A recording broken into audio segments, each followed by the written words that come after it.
এইমাত্র drone camera অক্টোকপ্টারের মধ্যে দিয়ে বাংলাদেশের জাতীয় পতাকা মুসরতের ভূয়া স্টেডিয়ামে উড়ে গেল। আপনার যে অক্টোকপ্টারটি মূলত দেখতে পাচ্ছেন, এটি একদিনই তৈরি হয়নি। এটা আমরা 2016 সাল থেকে নিরলস কাজ করে যাচ্ছি ড্রোন প্রযুক্তি নিয়ে। এর ফলশ্রুতিতে আমরা কোয়াডকপ্টার, হেক্সাকপ্টার এবং এই পর্যায়ে এসে এটা হচ্ছে অক্টোকপ্টার, বিশাল সাইজের একটি ড্রোন তৈরি করেছি। এই ড্রোনটি সম্পূর্ণ আমাদের নিজস্ব প্রযুক্তিতে তৈরি করা। এটার যে অ্যারোডাইনামিক শেপ আছে, এটার যে প্রযুক্তি আমরা এখানে ইউজ করেছি, আর্টিফিশিয়াল ইন্টেলিজেন্স, অটোনোমাস, সম্পূর্ণ হচ্ছে আমাদের ল্যাবের মেম্বাররা যারা হচ্ছে ইঞ্জিনিয়ার রয়েছে, তারা হচ্ছে নিজস্ব প্রযুক্তিতে তৈরি করেছে। এবং এই ড্রোনটি বাজার মূল্য প্রায় 6 থেকে 7 লক্ষ টাকা যদি আমরা নামি দামি ব্র্যান্ডেড ড্রোন কিনতে যাই।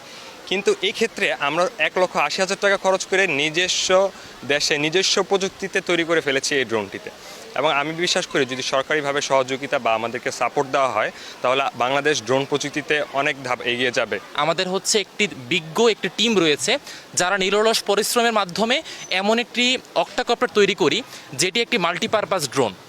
এটি দিয়ে শুধুমাত্র একটি কাজ করা যায় না, নেটওয়ার্ক সার্ভেলেন্সিং থেকে শুরু করে এগ্রিকালচার কিংবা জাতীয় নিরাপত্তার বিভিন্ন কাজে হচ্ছে আমরা এই ড্রোনটিকে ইউজ করতে পারি। তো বাংলাদেশে এখন পর্যন্ত মাল্টিপারপাস ইউজের দিক থেকে এটি সবথেকে বড় ড্রোন, এবং যেটি দিয়ে আজকে জাতীয় স্বাধীনতা দিবসে মহামান্য জেলা প্রশাসক বদিউল আলম স্যার এটি হচ্ছে পতাকা উত্তোলনের মাধ্যমে আমাদের উদ্ভাবনটি জাতির কাছে হচ্ছে প্রদর্শন করেন। স্মার্ট একটা বাংলাদেশ হওয়ার জন্য তথ্য এবং বিজ্ঞান এবং প্রযুক্তি নির্ভর কিন্তু একটি সমাজ ব্যবস্থা, শিক্ষা ব্যবস্থা চাই আমরা।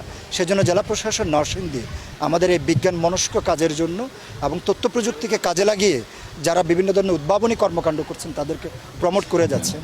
নরসিংদীর যে সমস্ত ছাত্ররা, বিশ্ববিদ্যালয়ের ছাত্ররা যারা বিজ্ঞান এবং প্রযুক্তি বিষয়ে পড়াশোনা করছে, তাদেরকে আমরা একটা প্ল্যাটফর্মে নিয়ে এসে তাদেরকে আমরা উৎসাহ দিয়েছি। এবং এখানে নরসিংদীতে একটা রোবোটিক্স ক্লাব আছে, তারা তরুণ ছেলেরা এবং বিশ্ববিদ্যালয়গামী ছাত্ররা এই রোবোটিক্স ক্লাবটা তৈরি করেছেন এবং তারা অত্যন্ত মেধাবী ছেলেরা।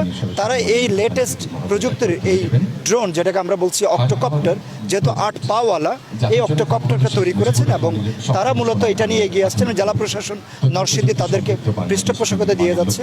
তাদের যে উচ্ছ্বাস, তাদের ভিতরে যে অদম্য সাহস এবং বিজ্ঞান এবং প্রযুক্তিকে ব্যবহার করে দেশকে এগিয়ে নেওয়ার যে ইচ্ছা এবং আকাঙ্ক্ষা, সেটাকে নরসিংদী জেলা প্রশাসন সেটাকে আমরা সম্মান করি, আমরা সেটাকে উৎসাহ দিয়ে যাচ্ছি।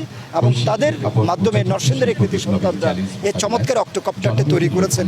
আজকে আপনারা দেখলেন বাংলাদেশের যে অহংকার, এই জাতীয় পতাকা, লাল সবুজের পতাকা নিয়ে তারা কিন্তু সেটি উড়েছে। এই আমাদের মুসলিমউদ্দিন স্টেডিয়ামের চারপাশে এই বিশাল পতাকা নিয়ে অক্টোকপ্টার ড্রোনটি আমরা কিন্তু প্রদর্শন করেছি। এটি জেলা প্রশাসন নরসিংদীর পক্ষ থেকে এই 26শে মার্চের আয়োজনে একটি নতুন সংযোজন। নিঃসন্দেহে আমরা আমাদের একই দিকে 1971 সালের এই যে অর্জন, গৌরবময় যে অর্জন, আমরা মুক্তিযুদ্ধের বিজয়, যে লাল সবুজের যে পতাকা, এটি আবার একই সাথে বিজ্ঞান ও প্রযুক্তি নিয়ে কিন্তু আমাদের আগামী দিনের বাংলাদেশকে এগিয়ে যেতে হবে। একদিকে আমাদের অহংকার জাতীয় পতাকাকে নিয়ে এসেছে, অন্যদিকে আমাদের যে লেটেস্ট যে প্রযুক্তি, আমাদের একটা অক্টোকপ্টার ড্রোন, দুইটাকে নিয়ে আমরা আকাশে প্রদক্ষিণ করার ভিতর দিয়ে এই মেসেজটুকু দিতে চাই। আগামী দিনের যে বাংলাদেশ, সে বাংলাদেশ কিন্তু হবে বিজ্ঞান নির্ভর বাংলাদেশ, তথ্য প্রযুক্তি নির্ভর বাংলাদেশ, এবং সেটা স্মার্ট বাংলাদেশ। সেখানে যত আধুনিক বিজ্ঞান এবং প্রযুক্তির ধ্যান ধারণা, উদ্ভাবনী উৎকর্ষতা নিয়ে আমরা এগিয়ে যেতে পারবো, তত বেশি দেশটি কিন্তু সমৃদ্ধ হবে।